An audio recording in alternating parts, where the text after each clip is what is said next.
Hello students. Okay, we are discussing our last chapter, that is corporate securities and sources of long term finance.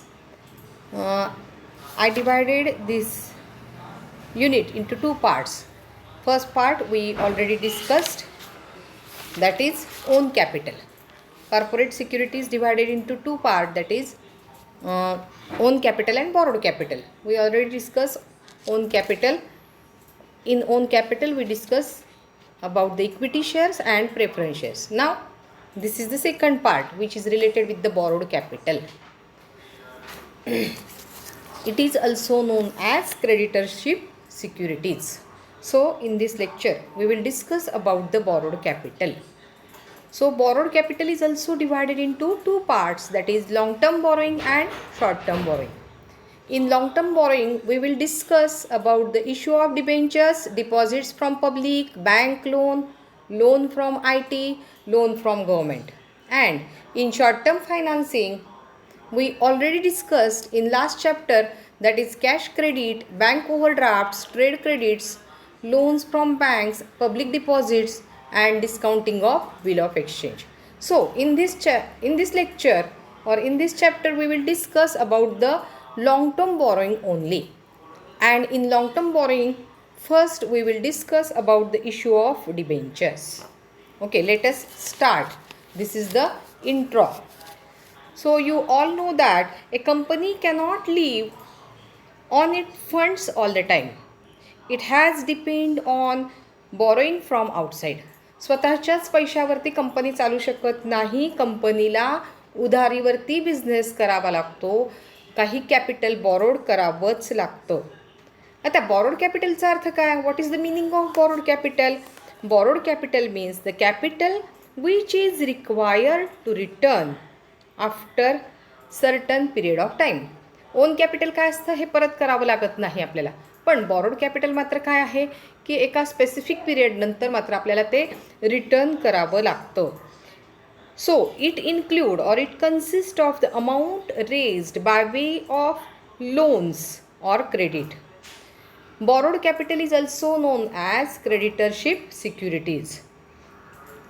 So it can be raised by issue of debentures, by accepting public deposits, loan from banks and various financial institutions, etc.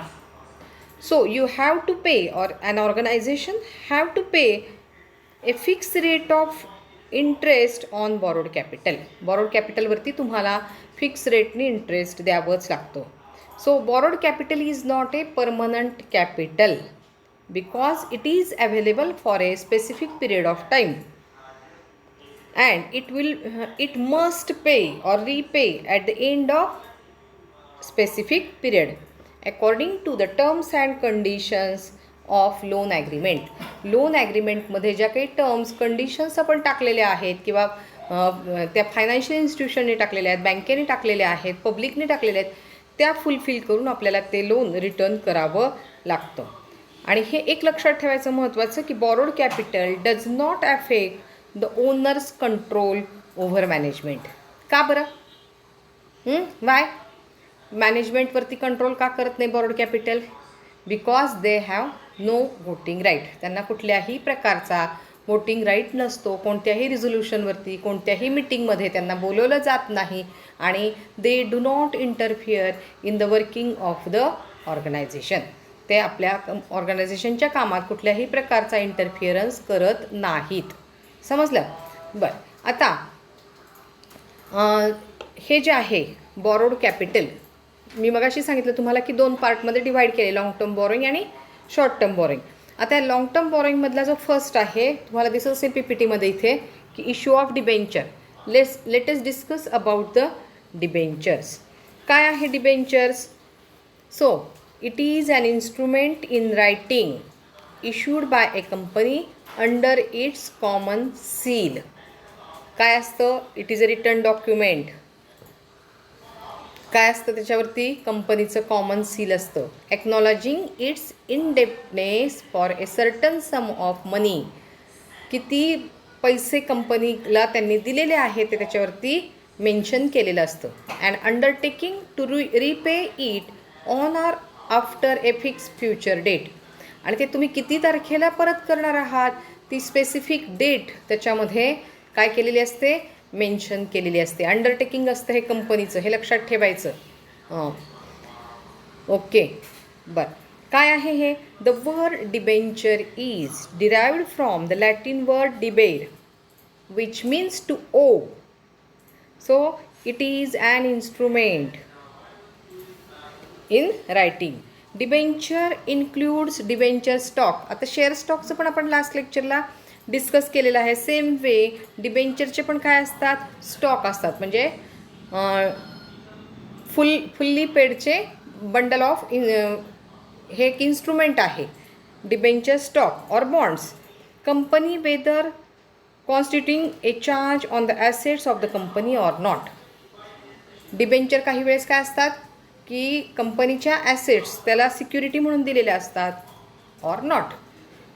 प्रत्येक वेळेसच असं असतं असं नाही, पण काही वेळेस काय केलं जातं, हे कंपनीच्या ॲसेट त्यांना सिक्युरिटी म्हणून दिल्या जातात.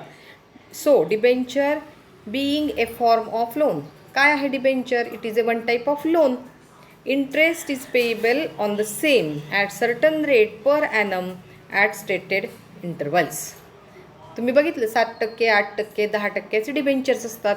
याचा अर्थ काय असतो की कधी काही वेळेला त्यांना 3 महिन्याला, 6 महिन्याला किंवा वर्षाला इंटरेस्ट द्यावं लागतं, जे काही रेट ठरलेलं आहे त्याप्रमाणे. The holder of debentures is not A member of the company. ते कंपनीचे मेंबर्स नसतात, ते कंपनीचे ओनर्स नसतात, बट मियरली ए क्रेडिटर्स. ते कोण असतात? कंपनीचे क्रेडिटर्स असतात. लक्षात आलं? मी आता त्याचे फीचर्स पण तुम्हाला दिलेले आहेत. मग काय आहेत फीचर्स याच्यामध्ये? It is issued in the form of a certificate which is an acknowledgement of इंडेप्टेडनेस.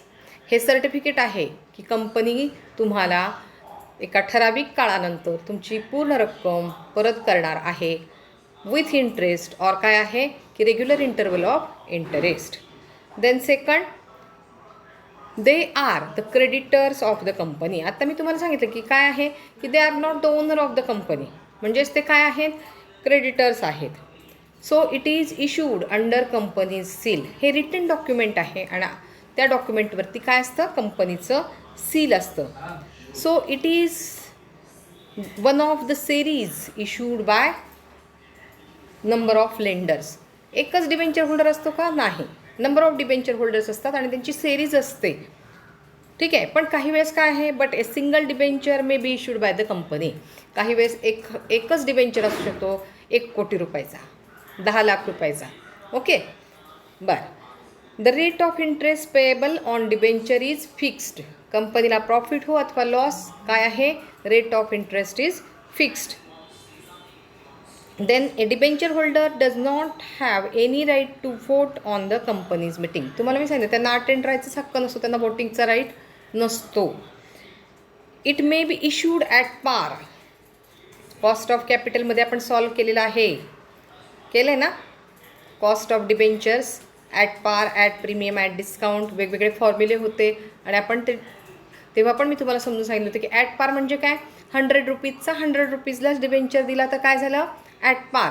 At a premium 100 रुपीजचा 110ला दिला तर काय झालं? At a premium. आणि 100 रुपीजचा 90 रुपीजला दिला तर काय झालं? At a discount. म्हणजे means debentures may be issued at par, at a premium और at a discount. It depends on different situation. वेगवेगळ्या परिस्थितीनुसार डिबेंचर्स काय केले जातात? इशू केले जातात. लक्षात आलं? टाईप्स ऑफ डिबेंचर्स होतील का आपले टाईप्स ऑफ डिबेंचर्स? ठीक आहे. So there are various types of debentures. Mainly there are 5 types of debentures. On the basis of security, on the basis of permanence, on the basis of negotiability, on the basis of convertibility and on the basis of priority. असे 5 प्रकार आहेत. पुन्हा त्यात काय आहेत? Subdivision आहे. So on the basis of security काय आहे? सिक्युरिटी मीन्स तुम्ही काही तारण देता का ॲसेट्स, त्या बेसवरती डिबेंचरचे 2 टाईप आहेत, सिक्युअर डिबेंचर अँड अनसेक्युअर डिबेंचर्स. मग सेक्युअर डिबेंचर्स मीन्स काय? These debentures are secured by a charge upon some or all of the assets. सगळ्या ॲसेट्सवरती किंवा काही ॲसेट्सवरती काय असतं, त्यांचा चार्ज असतो. मग there are 2 types of charges. Again 2 त्याचे टाईप्स आहेत, fix charges and floating charges secure डिबेंचरचे. आता फिक्स चार्ज जे काय आहे? Fix charge is a mortgage on specific asset. एखादी लँड, एखादी बिल्डिंग, एखादं फर्निचर काय केलेलं असतं, त्यांना मॉर्गेज ठेवलेलं असतं. These assets cannot be sold without the consent of the debenture holder. आता बघा, 5 वर्षासाठी आपण डिबेंचर्स इश्यू केलेले आहेत. या डिबेंचर इश्यू करण्यासाठी आपण एखादी लँड त्यांना मॉर्गेज दिलेली आहे आणि त्यांच्याकडून आपण 10 लाख रुपये घेतलेले आहेत. आता काय झालं की आपल्याला खूप पैशाची गरज पडलेली आहे आणि आपण ती लँड विकणार आहोत, तर ती आपल्याला तशी विकता येत नाही. आपल्याला काय करावं लागतं? त्या डिबेंचरची कन्सेंट आपल्याला घ्यावी लागते. त्याला काय म्हणायचं? Fixed charge. ओके.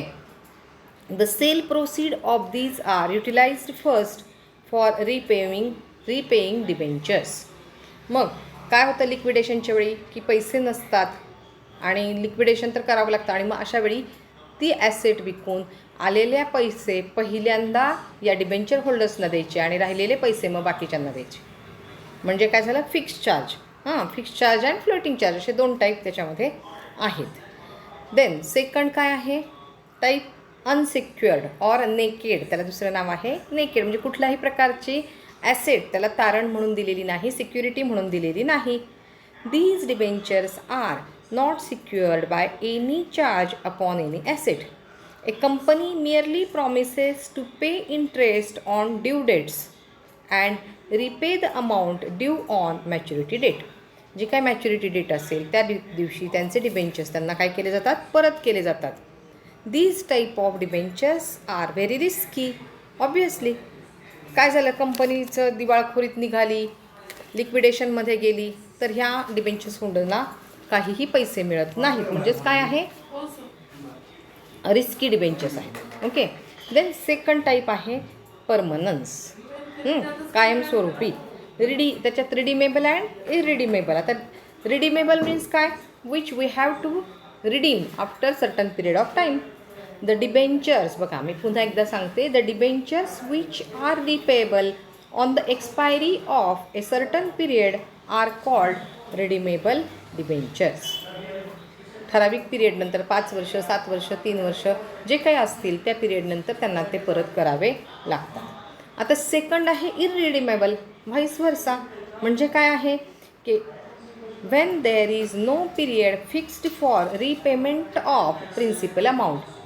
त्यांची अमाऊंट परत करण्यासाठीचा पिरियड फिक्स नसेल तेव्हा ते कोणते डिबेंचर असतात? इरिडीमेबल असतात. These debentures are retained as a part of the permanent capital structure of a company. तुम्हाला कॅपिटल स्ट्रक्चर सांगितलं होतं मी. काय असतं कॅपिटल स्ट्रक्चर? म्हणजे की equity capital, preference capital, debentures, loan, हे काही जे काही फिक्स कॅपिटल आपण यूज करत असतो ते डिसाईड करणं म्हणजेच काय आहे? कॅपिटल स्ट्रक्चर आहे. ओके. तर हे जे इरिडीमेबल डिबेंचर्स आहेत, these are the part of काय आहे? Capital structure. These debentures are repaid at the time of liquidation of the company. जेव्हा कंपनी वाइंडअप केली जाईल त्याच वेळी इरिडीमेबल डिबेंचर्सचे पैसे दिले जातात. नेक्स्ट आहे थर्ड निगोशिएबिलिटी. आता निगोशिएबिलिटी मीन्स काय? त्याच्यामध्ये पुन्हा registered debentures and bearer debentures. आता registered debentures as the name indicate that these debentures are registered in the company's register.